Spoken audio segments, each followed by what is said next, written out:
I thought the last couple races were going to be boring because you're going to see Tomac play it safe and let Chase beat him and walk away with the champion with a massive, massive seven-figure dollar bonus. Wow, I did not see that coming. I did not see this transpiring. Honda to win 3 championships, to win all of Supercross. And heck, there's going to only be a few factory guys for motocross. Kenny might even win the motocross. This is insane. And the series is 3 races longer. The attrition rate, who is going to be around? You just got to make sure that you make it all the way to the playoffs. This injury that Tomac sustained is potentially a career-ending injury for somebody that's as in his 30s, right? I know I've said it multiple times on this channel that I don't want to see him retire, but I can't help but feel as if it's in the back of his head, and I don't want Tomac to go out this way. Abso-effing-lutely not. Tomac should not retire this way. The best rider, the best all-around rider should not go out like this. This championship was his. You can't write this. Somebody that doesn't crash ends up having this kind of an injury. How? Why? First and foremost, why are these guys getting injured so much? And second, I got to be like those purple Alpine Star boots. This wasn't a good debut. Sexton won on them, but then you have another guy rupture his Achilles tendon, which is going to take 6 to 12 months to heal, almost regardless of whatever method and surgery, right? And at the top of the show, we had the panel talk about Tomac hasn't signed anything with Yamaha for next year. So A, does he not have a contract? And B, he lost over $1 million with this stuff, with bonuses, because he's no longer going to be the champion. He still might, maybe, I have to look at the points, see if he finishes on the podium, but this is insane. And it's simple physics. You know, how I always wrote, and guys, I'm not the best rider. We know this. But you always had your heels when you were going to case something really hard on the foot pegs because the inertia went through your leg.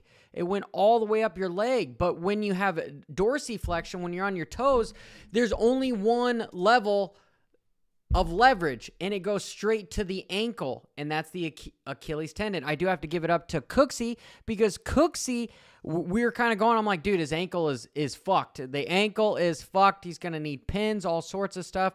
And Cooksey's like, no, Johnny, I think it's just a ruptured Achilles tendon, which is honestly worse than a broken ankle because of the time. It's like you'd almost rather break your tibia plateau than tear your ACL because you're looking at 6 to 12 weeks versus 6 months to a year. This is horrible news. This is horrible news actually for the sport. You've got a flagship rider that isn't leading the flag anymore. And the teardown on the track, I really think what happened was he overjumped the first little section and he overjumped into the face of the next triple. And these riders do this all the time. But right there was enough inertia, went into the ankle, snapped the tendon. And luckily, Tomac is a smart enough guy to go, hey, I'm getting off the track here. But man, you couldn't, you don't even wish this kind of stuff on your enemies. But Cooper, Barsha, Anderson, like, who's left? And yet the series were extending races. This is not a good inaugural Super Motocross Championship when all the flagship guys are injured. We say this all the time on my podcast as far as injuries and recovery. How do we expect these riders to race this much without extra help, whatever recovery that stuff is? You know what I'm inferring to. I'm inferring to added drugs to help recover. Like, how do these guys recover normally? We want to make the sport safer. You need to have like less races. Dude, I am so devastated, but I'm pumped for Sexton. I'm pumped for Sexton that his hard work and due diligence is is making it happen. Because at the end of the day, it's not how fast you were. It's did you finish or not? And he's finishing. Sometimes we've even given Kenny a hard time for him being the fastest rider previously in his career, but he took himself out. Stewart is guilty of that as well. Stewart would take himself out.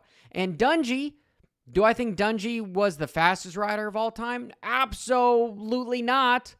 But do I think he was the most consistent rider of all time? Yes.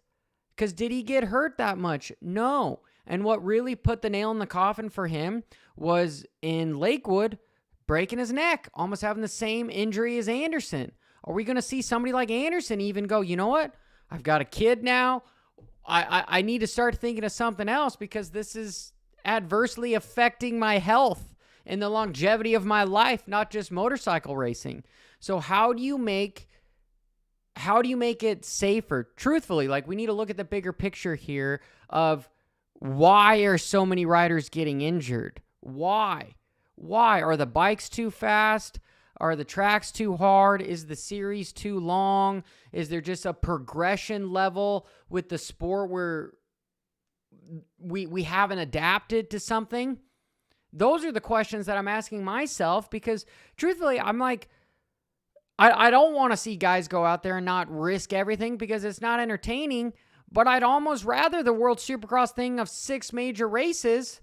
You know, I even asked this on the Pulp Show when I was in the chat there. I was like, guys, can we talk about some of the injuries? Why is nobody wanting to talk about the health and safety and the injuries of the riders? Yes, do I think the Alpine Star Medical Unit has adapted and become exponentially better at taking care of the riders? Absolutely. They can't help but get better, right? We all make mistakes. But at the underlying deal is what is really going on here, and was the best choice to add more races to the series. I'm devastated. I am, as a content creator, I don't like seeing this stuff. It busts my balls to see somebody like Tomac go out like this, and he was up front. He was winning. He was winning the freaking race. I'm devastated, absolutely devastated, because if we look at some of this stuff, it has to require surgery to cut it open and then lots of PT to do this. And then it's up to Tomac to decide if he wants to continue, because I can't help but think that the retirement has been in the back of his mind. Of, hey, I've pretty much done everything. I really thought he was going to win Supercross. He was going to go to motocross, try to win another championship in motocross, then skip out on 2024 Supercross and race World Supercross so that he had a much lighter schedule. Okay, you do this one really long 31 race series, and then next year you're going to have a little break. You're going to be able to enjoy your life, enjoy your family, so you don't just live life WFO. Things are going to break at some point. And now it's, does Tomac have the desire? Because injuries like this are not so much about just laying back and letting them heal. There is so much. Anybody that's in this chat, 500 of you guys, you are enthusiasts. And we've all been there at some point in our life, whether it's high school football or wrestling or whatever. The body gets older. Sometimes we lose motivation to try to be better than what we were prior to the injury. I know my recent injuries, I did not have that grit to make it to PT twice a day for a prolonged time, right?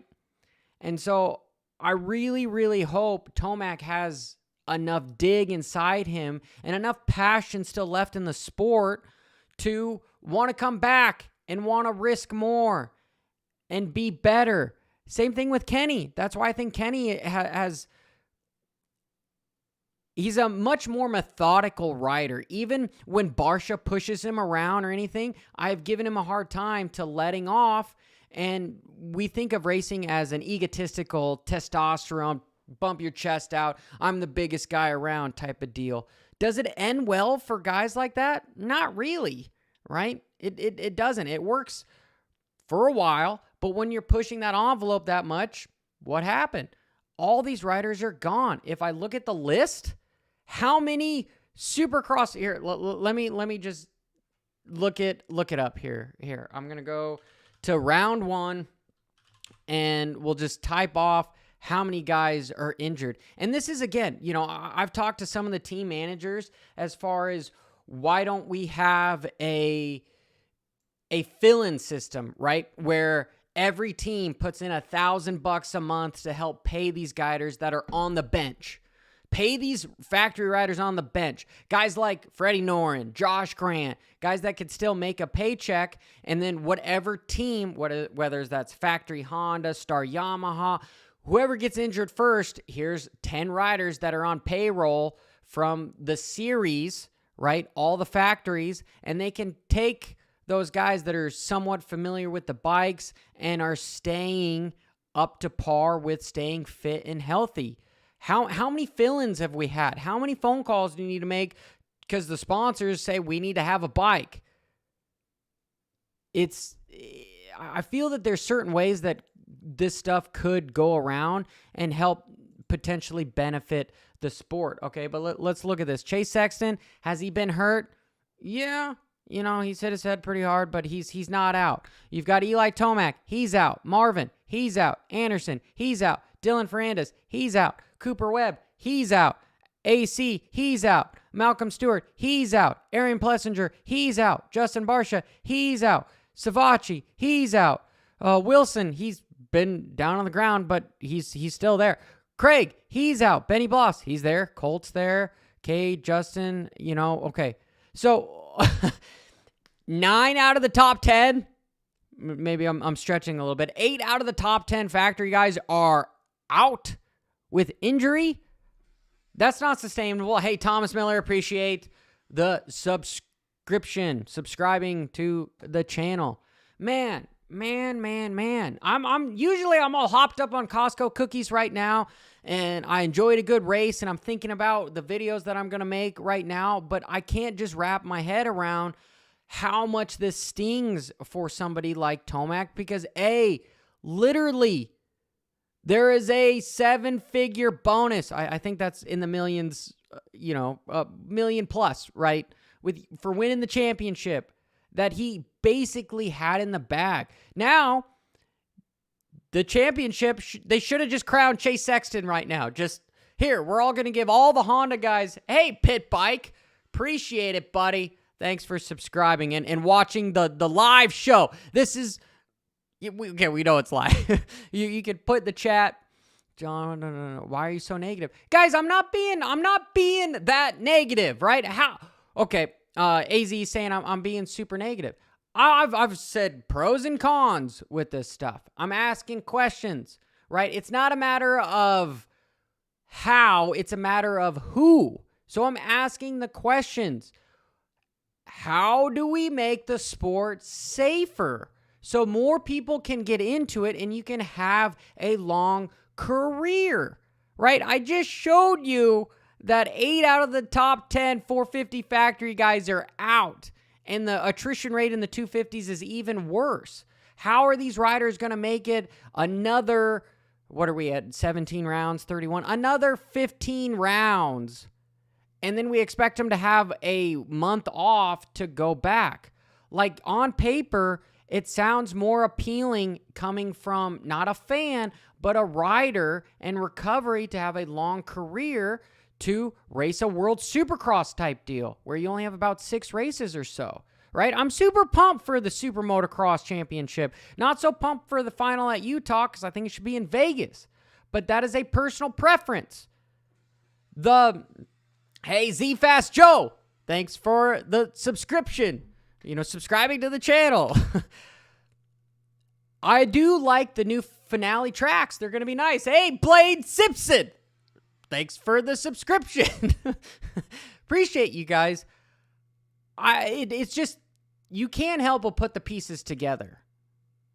And if it's happening fairly rapidly, it's ironic. And usually things that are ironic, there's a reason behind it. So we got to look and think, right? And I know Tomac is a freaking superb at riding on his toes and staying around the track. But I asked the question, in certain situations like this, where in a supercross track you have to be so perfect, do these riders start moving from their toes to their heels, right? They have more access to brake tap and shift up in a rhythm section, but then they also have the inertia, the ability for a hit like that, when you overjump something like that. Was this a mistake on Tomac, where he knew that if I overjump something, I need to move to my heels so that my entire leg can take it, as opposed to one little joint? Because when you're on your toes, it's going to give away. I believe that this was a mistake by Tomac because of the overjump, and that's what caused it. It wasn't even off the lift of the triple. It was the small overjump beforehand. Hey, Haas, appreciate the subscription. And now he's looking at a surgery and at minimum 6 months to recover, which takes him freaking out of this entire year. So now we're talking about, hey, Doug, appreciate the subscription. Now we're talking about, what does Tomac do? And as a fan, hey, MX, appreciate the subscription. As a fan, I want to see Tomac have the dig to come back from something like that. Hey, D-Rock, appreciate the subscription. You guys, I'm sounding like a broken record here. And do I believe that he has the heart and passion to do so? Yes. But Martin, I appreciate it, brother. Appreciate it, brother. I have to ask, somebody that has done everything in the sport of motocross and supercross, how can even the fans make it to where we want to see him back? We want to see him risk injury again so that we can have a good race. Have a good race. Because honestly, that track was scary. That track was scary because it was very blue groove. I've got some stuff that I've written down on my 9 pages of notes that, I give it to all my Patreon supporters, and we go over there and we talk about certain stuff like that, and I do giveaways, all sorts of that stuff. But the track was fast. There wasn't that many lines. It was very choppy, hard bumps, and so the track wasn't giving. And because of how hard pack it was, did that hurt or help Tomac in his injury? It absolutely hurt him. The track was less forgiving because of how hard pack it is. But you have to think about Tomac riding at altitude and riding in these conditions more than other people. He knows what to do on this. So I ask the question, him being out front, knowing the points lead that he has, what was going through his head where he made that mistake? Or was he just pushing forward because he knew somebody like Sexton was going to be riding his butt all? There's so much that goes on. That's why I really appreciate when some of the riders talk about, like, hey, Tyler, appreciate the subscription. When riders actually say, you can't really fault me for making a split decision just because my eyes are taking more pictures than you. Hey, down to Diecast. Appreciate it, brother. Thanks for subscribing. You can't fault me for taking a split decision in milliseconds, regardless.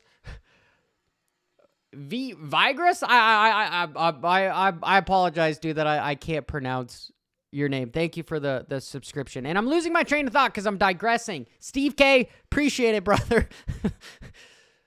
I think you guys are just subscribing so that I don't talk correctly because I make some stupid mistake mixing up my words. My point is, when riders come on and say, hey, I made a millisecond decision, even regardless if my adrenaline is pumping and everything is in slow motion, because it's been proven that when adrenaline is in the adrenal system, you actually take more pictures with your eyes. If you think of like a computer in a video game with taking feet per second, there's a fidelity with 30 frames per second to 60 frames per second. The human eye really can't see much above 60 frames per second, even if you have 144 and whatnot. That's just kind of how we were. It's got something to do with our pupils. If our pupils were incredibly small, we could literally see radio waves and X-rays, but that's not how we were designed. That's not how evolution worked, right? So that's what we do. But when you have adrenaline in the system, you have that deal of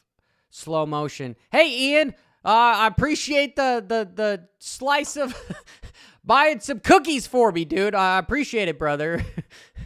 I'm digressing huge. Okay, I just there's so much that goes on in a rider's head, especially when you've got so much added pressure going on. Tomac has been the master of performing when it matters, regardless of qualifying time or whatnot. But I ask, what was going through his head that he made the small little mistake and didn't move onto his heels so that the point of flexion there? Hey, yep, I appreciate it, man. Appreciate it, man. I know the chat is a little bit small here. But I'm incredibly devastated because now Utah is going to be boring for the fans. Caleb Mondragon, what's up, homie? Caleb just subscribed. He's my cousin. I can't believe you weren't already subscribed, Caleb. I know you're watching this because it just happened. Maybe he did have a Google account. Maybe that was it. So, Utah is just going to be boring because all the championships are wrapped up. At least if it was in Vegas, it'd be exciting. That's why, again, I want to create a little bit more drama in the sport with a little bit of rule twisting, okay, where it's double points. It's double points. So riders don't lock up this stuff a week beforehand because you know, as well as I know, when I see the numbers from Peacock, because, I get a lot of information from people, you can see a decline in viewership with this kind of stuff. But when there's a giant hype, right, just like what happened just recently, right? The internet is going to be flooded with how's Tomac, what's going on, blah, blah, blah, blah, blah. There's going to be PR with everyone telling him, don't say this, don't do this. We can't let him know, hey, appreciate the subscription. I know I'm on the wrong screen, so I can't see what it popped up because the overlays, because I'm not super technically savvy when it comes to running a live show by myself. Is if you had double points for the last round, almost none of the championships would be wrapped up. You would force viewers to have a subscription to Peacock and continue to tune in, right? This is where I believe there should be a change or an innovation in the business model just a little bit. Not to confuse the riders, but make a little bit more drama and make it more exciting. So I appreciate every single one of you guys that have joined this live stream. I wholeheartedly hope that the injury is less than what it is perceived right now with a complete tear of his Achilles tendon, because that is going to take 6 to 12 months with surgery, which is going to be catastrophic, not only for Tomac, but for his career and the sport in general, because a lot of riders tune in because they like seeing a blue bike win. So, till next time, keep it WFO, and tomorrow, if you're riding your dirt bike, make sure you keep it